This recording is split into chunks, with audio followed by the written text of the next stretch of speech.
महाराज जी, कभी कभी मैं अपनी नौकरी और अपने भविष्य को लेकर असुरक्षित महसूस करता हूँ और ये असुरक्षा मुझे बहुत परेशान करती है। इस चिंतन असुरक्षा को दूर करने के लिए क्या है मैं कि क्या कर जब तक सकता भगवान का भरोसा नहीं होता तो जीव फिर अपनी हैसियत से चिंतन करता है, तो उसे परेशानी हो जाती है कि अगर ऐसा हुआ तो फिर क्या होगा, अगर ऐसा हुआ तो क्या हुआ।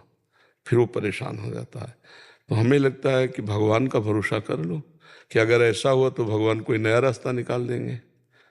भरोसो दृढ़ इन चरणन के हो। हमें भरोसा भगवान पर है। एक मार्ग बंद होगा तो दूसरा खोल देगा। अच्छा, भगवान का भरोसा नहीं तो विचलित तो हो ही जाओगे फिर, क्योंकि संसार में जैसे आपका नौकरी के द्वारा पूरा परिवार पोषण हो रहा है, तो मन में लगा अगर नौकरी छूट गई तो हम चिंतित हो जाते हैं अपने बोझा लेकर के।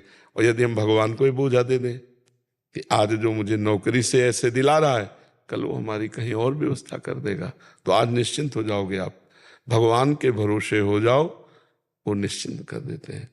भगवान का भरोसा अगर नहीं है तो निश्चिंतता नहीं आनी। देखो, हम एक प्रसंग सुनाते हैं। भीष्म पितामह जिस समय सेनापति बने, दुर्योधन के कौरव पक्ष के सेनापति, तो रोज 10,000 महारथी मारते थे। 10,000 महारथी, भीष्म जी महान धनुर्धर, लेकिन एक भी पांडव को खरोच नहीं आती थी। तो दुर्योधन जल जाता जब शाम के युद्ध का निर्णय सुने।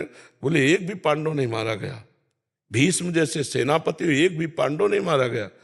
तो उनके शिविर में जाकर के रोज इस बात के लिए झगड़ा करता। तो भीष्म जी भाव में आए तो 5 बाण निकाल के रख दिए और कहा कल मैं यदि जीवित रहा तो 5 पांडवों का वध निश्चित समझो।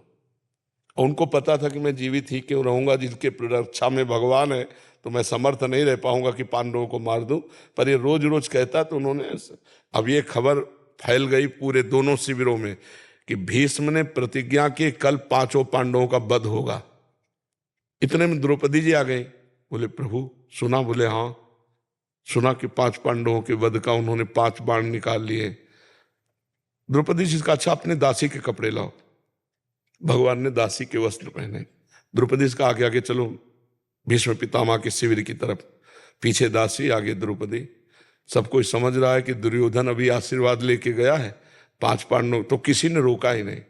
सीधे भीष्म जी के सामने गए। वो संध्या के समय जप कर रहे थे, जाकर प्रणाम किया पितामह। तो उनको भी यही बात समझ में आई कि दुर्योधन की पत्नी आई है, दुर्योधन की पत्नी आई, क्योंकि दुर्योधन अभी गया कह करके। तो हम 5 पांडवों के वध का प्रण किया तो प्रसन्न होकर बताया होगा, तो तो उनका सौभाग्यवती भाव। संध्या का समय था। तो द्रौपदी जी ने हटाया और कहा कि आप प्रण करते हो सौभाग्य उजाड़ने का और आशीर्वाद देते हो सौभाग्यवती भाव का, हम क्या माने कि कौन सा भीष्म सत्य है, सौभाग्य उजाड़ने वाला या सौभाग्य देने वाला? भीष्म जी का माला छूट गया। उनका वो कहा है जो तुम्हें यहाँ लाया है, क्योंकि इतनी चतुराई से तेरे को यहां तक इस समय पहुंचाना केवल उसी का कार्य है। भीष्म जी खड़े हो गए और देखा तो दरवाजे में दासी बने खड़े थे भगवान। भीष्म जी ने जब देखा तो कहा बेटी तेरे सौभाग्य को कौन उजाड़ सकता है? हम जैसे सैकड़ों भीष्म तो भी नहीं उजाड़ सकते, जिसका रक्षक ये गोविंद तुम्हारे लिए दासी बन के आया है तुम्हारे पद। तब भगवान से कहा मेरा प्रण तो तुम तोड़ दिए, लेकिन तुम्हारा भी प्रण तोड़ूंगा कल। तुमने कहा युद्ध में मैं अस्त्र ग्रहण नहीं करूंगा, और कल मैं गंगा का पुत्र नहीं कहूंगा अगर तुमसे अस्त्र न ग्रहण करा। तो भगवान ने कहा ये तो बात हो जाएगी, अपनो परण विसार भगत को पूर्व परण निभाऊं। फिर भगवान से कहा कि प्रभु अगर जीवित रहा तो मैं बाण संधान करूंगा पांडवों के ऊपर। तो आप ये करना कि जो ही मैं युद्ध क्षेत्र में जाऊं कल, तो सामने शिखंडी को खड़ा कर देना।